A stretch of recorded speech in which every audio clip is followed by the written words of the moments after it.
Hello everyone, मैं अल्पना। आज मैं आप लोगों को बीए चतुर्थ सेमेस्टर में विषय हिंदी प्रश्न पत्र प्रथम हिंदी साहित्य का इतिहास, इसमें मैं आज आप लोगों को आदिकाल के बारे में बताऊंगी कि आदिकाल का समय कब से कब तक का रहा, आदिकाल को और किन किन नामों से जाना जाता है, आदिकाल के प्रमुख कवि और उनकी रचनाएं कौन कौन सी हैं, तथा आदिकाल में काव्य के कितने रूप पाए जाते हैं और आदिकाल में कितनी शैलियाँ पाई जाती हैं, उनके क्या नाम हैं, तथा आदिकाल की कौन कौन सी विशेषताएं हैं। आज हम आपको ये सब बताएंगे।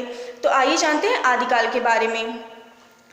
आदिकाल हिंदी साहित्य के इतिहास में लगभग 8वीं शताब्दी से लेकर के 14वीं शताब्दी तक के मध्य तक के काल को आदिकाल कहा जाता है। इस काल को अनेक नामों से जाना जाता है, जैसे आदिकाल को वीरगाथा काल के नाम से जाना जाता है, वीर काल के नाम से जाना जाता है, प्रारंभिक काल के नाम से जाना जाता है, बीज वपन काल के नाम से जाना जाता है, चारण काल के नाम से जाना जाता है तथा सिद्ध सामंत काल के नाम से जाना जाता है। जैसे कि आदिकाल नाम दिया है डॉक्टर हजारी प्रसाद द्विवेदी ने, वीरगाथा काल नाम दिया है आचार्य रामचंद्र शुक्ल ने, वीर काल नाम दिया है विश्वनाथ प्रसाद मिश्र ने, प्रारंभिक काल नाम दिया है मिश्र बंधुओं ने, बीज वपन काल नाम दिया है महावीर प्रसाद द्विवेदी ने तथा चारण काल नाम दिया है डॉक्टर रामकुमार वर्मा ने और सिद्ध सामंत काल नाम दिया है राहुल संस्कृत्यायन ने।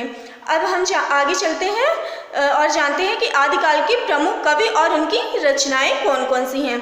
तो आदिकाल के प्रमुख कवि हैं जैसे कि चंद बरदाई, इनकी रचना है पृथ्वीराज रासो। जगनिक, इनकी रचना है परमल रासो।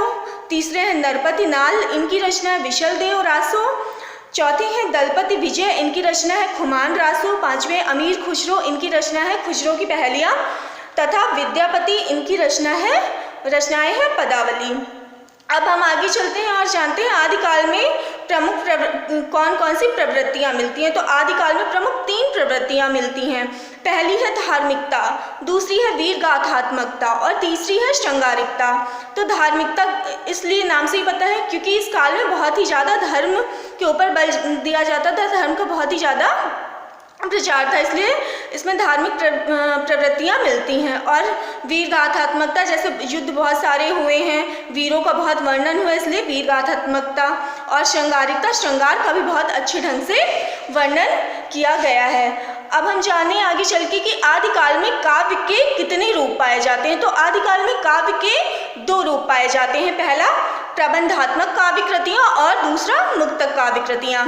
तो अगर हम प्रबंधात्मक काव्य कृतियों की बात करें तो इसमें आ जाएंगी रासो काव्य, आ जाएंगे आपके कीर्तिलता, कीर्ति पताका इत्यादि। और अगर मुक्तक काव्य कृतियों की बात करें तो इसमें खुसरो की पहेलियाँ आ जाएंगी, सिद्धोनाथों की रचनाएं, विद्यापति की पदावली इत्यादि। अब विद्यापति ने अपनी कीर्तिलता व कीर्ति पताका की रचना किसमें की है? अवहट में की है। और पदावली की रचना मैथिली में की है। अब हम आगे चलते हैं और बात करते हैं आदिकाल के शैलियों की कि आदिकाल में कितनी शैलियाँ पाई जाती हैं। तो आदिकाल में 2 शैलियाँ पाई जाती हैं। पहली शैली है डिंगल तथा दूसरी पिंगल शैली। पहली डिंगल शैली है और दूसरी कौन सी है? पिंगल शैली। डिंगल शैली की अगर हम बात करें तो डिंगल शैली में कर्कश शब्दावलियों का प्रयोग होता है तथा पिंगल शैली की बात करें तो इसमें पिंगल शैली में कर्णप्रिय शब्दावलियों का प्रयोग होता है। चूँकि डिंगल शैली में कर्कश शब्दावलियों का प्रयोग होता है, इस कारण डिंगल शैली अलोकप्रिय हो गई या होती चली गई और पिंगल शैली में कर्णप्रिय शब्दावलियों का प्रयोग होता है, इसलिए यह शैली लोकप्रिय होती चली गई। मतलब यह लोगों को बहुत पसंद आई और यह लोकप्रिय होती चली गई और आगे चल के इसका ब्रज भाषा में विकलन हो गया। अब हम आगे बात करें आदिकालीन साहित्य के कितने रूप होते हैं या इनके स्वर प्रमुख कितने रूप हैं। तो आदिकाल साहित्य के 3 स्वर प्रमुख रूप हैं। पहला है सिद्ध साहित्य, दूसरा है नाथ साहित्य और तीसरा है रासो साहित्य। कौन कौन से साहित्य हैं? सिद्ध साहित्य, नाथ साहित्य और रासो साहित्य। अब हम आदिकाल की विशेषताओं के बारे में आगे बात करेंगे कि आदिकाल में कौन कौन सी प्रमुख विशेषताएं पाई जाती हैं। तो पहली विशेषता है हमारी आश्रयदाताओं की प्रशंसा। आदिकाल में आश्रयदाताओं की बहुत ही ज़्यादा प्रशंसा की गई है। इस काल के जो कवि थे, इस काल के कवियों ने अपने आश्रयदाताओं की खूब प्रशंसा की है।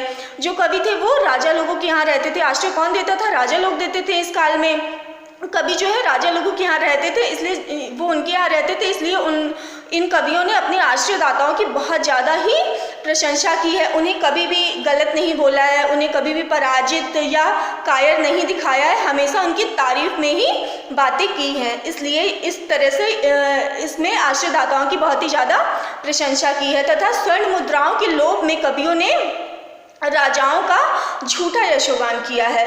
मतलब जब ये लोग तारीफ करते थे राजाओं के लिए, सब अच्छा अच्छा बोलते थे, अच्छा अच्छा सब लिखते थे या करते थे, तो राजा लोग इन्हें स्वर्ण मुद्राएं देते थे। तो इस लोभ में ये जो कवि थे इन्होंने झूठा यशोगान किया है राजाओं का।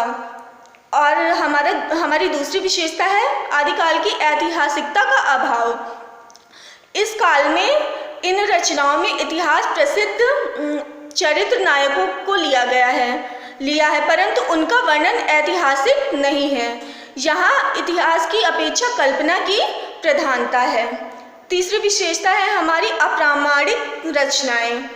तो इस काल की रचनाओं की प्रामाणिकता संदिग्ध है। इन रचनाओं के समय काल में शताब्दियों तक का अंतर देखने को मिलता है। मतलब कि बहुत ही ज़्यादा संदिग्ध है इन काल की रचनाओं में, क्योंकि कोई मतलब बहुत ज़्यादा पक्का प्रमाण नहीं मिलता है कि ये इस टाइम में ही हुई हैं, क्योंकि बहुत ही शताब्दियों तक का डिफरेंस या अंतर पाया जाता है इन काल की रचनाओं में। इसलिए आप इस काल की इसकी विशेषता हो गई अप्रामाणिक रचनाएं। और चौथी है आपकी विशेषता युद्धों का सजीव वर्णन। तो इसका कारण यह भी है कि इन राजाओं के कवि जो इन राजाओं के साथ जो कवि राजा लोग जो कवि को आश्रय देते थे, तो जब ये युद्ध करने जाते थे तो जो कवि होते थे वो साथ में जाते थे युद्ध में, राजा के साथ ही वो भाग लेते थे। तो वो सारी चीज़ें प्रत्यक्ष रूप में देखते थे। जो भी घटनाएं होती थी वहाँ पे वो सारा कवि लोग जो है वो प्रत्यक्ष रूप में देखते थे, क्योंकि वो राजा लोगों के साथ युद्ध में भाग लेते थे। इसलिए जो भी घटनाएं हैं, जो भी चीज़ें हैं, यहाँ पे एकदम प्रत्यक्ष रूप में जो देखते थे वो लोग वो बताते थे। तो इस तरीके से ये युद्धों का सजीव वर्णन यहाँ पे किया गया है। नेक्स्ट विशेषता है हमारी संकुचित राष्ट्रीयता। तो यहाँ पर राजाओं ने अपने राज्य को ही राष्ट्र समझा, मतलब कि अपने राज्य को इन्होंने पूरा राष्ट्र समझ लिया। तो इस दृष्टि से यहाँ पे एक संकुचित राष्ट्रीयता पाई जाती है, क्योंकि जो कवि थे वो राजा के राज्य को ही पूरा राष्ट्र मानते थे, और राजाओं का आपसी संघर्ष ही राष्ट्रीयता के अभाव का कारण बन गया। आपस में ही राजा लोग लड़ते रहते थे एक दूसरे से, इसलिए कोई राजा मानता था कि मेरा ही राज राष्ट्र के रूप में है, और दूसरा राजा अपने राज्य को मानता था। तो इसलिए यहाँ पे संकुचित राष्ट्रीयता पाई जाती है। तो आज हमने जाना कि आदिकाल का समय कब से कब तक रहा है, कौन कौन सी रचनाएं आदिकाल में हुई हैं तथा उनके कौन कौन से कवि हैं। आदिकाल को और किन किन नामों से जाना जाता है, काव्य के कितने रूप आदिकाल में पाए जाते हैं तथा कौन कौन सी शैलियाँ आदिकाल में पाई जाती हैं। तो इस तरीके से अगर हम बात करें प्रश्नों की परीक्षा में कैसे प्रश्न आते हैं, क्योंकि आप लोगों को पता है कि परीक्षा का पैटर्न बहुविकल्पी है, बहुविकल्पी प्रश्न आएंगे। तो इस तरीके से यहाँ पे कुछ प्रश्न ऐसे बन सकते हैं आदिकाल से, कि जैसे आदिकाल का समय कब से कब तक का रहा, आदिकाल में कितनी शैलियाँ पाई जाती हैं। तो हमने अभी पढ़ा कि आदिकाल में 2 शैलियाँ पाई जाती हैं। अगर नाम पूछ ले तो आप लोगों को पता है कि 2 शैलियाँ पाई जाती हैं, दोनों का एक का नाम है डिंगल शैली और दूसरी है पिंगल शैली।